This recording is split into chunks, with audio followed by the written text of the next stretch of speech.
अब सोचने का विषय है, विचारणीय विषय है कि आप जिन कोठियों को, संपत्ति को, संतान को अपना मानते हो, ये आपका नहीं है। ये दूसरी बात है, क्योंकि हम जीव संज्ञा में हैं, ये हमारे बात समझ में आती नहीं। परमात्मा की इस रोशनी में कुछ दिनों के बाद आपको ये स्पष्ट दिखाई देने लग जाएगा कि ये अपने नहीं है। अपने नहीं है तो ये कौन है? ये नहीं कि इनसे नफरत हो, नहीं, ये परमात्मा के हैं, बच्चे हैं उस धनी के, हमारे मालिक के बच्चे हैं। और मालिक के बच्चों से हमारा कैसा ट्रीटमेंट होता है, कैसा हम उसको ट्रीट करते हैं, कैसा व्यवहार करते हैं, उस मालिक के डर से हम उनको बहुत प्यार देने की चेष्टा करते हैं कि कहीं वो मालिक दुखी ना हो जाओ, उसके बच्चों को हम तंग कर दें।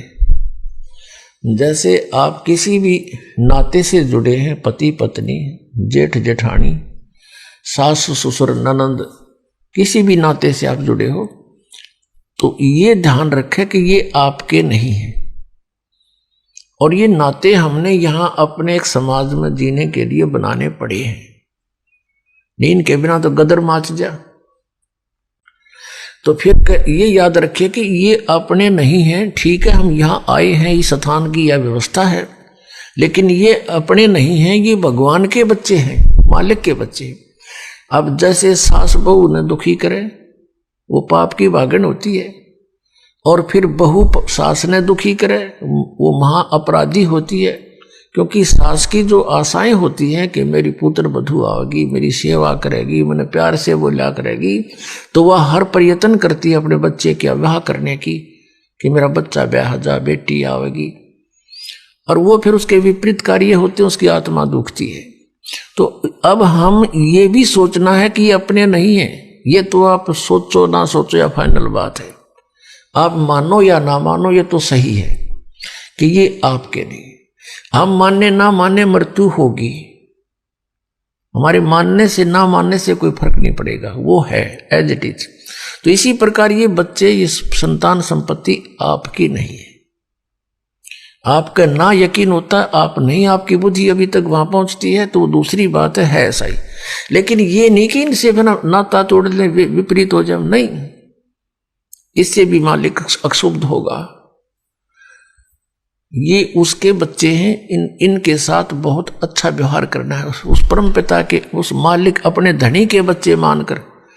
अब जैसे दास ने देखा कि एक कोई फैक्ट्री का मालिक था, उसकी एक पुत्री थी, 8-9 वर्ष की होगी, उसके लिए एक नौकरानी रखी हुई थी उसने, और उनकी कोठी से स्कूल विद्यालय उस लड़की का घनी दूर नहीं था, 1000-2000 फुट था बस।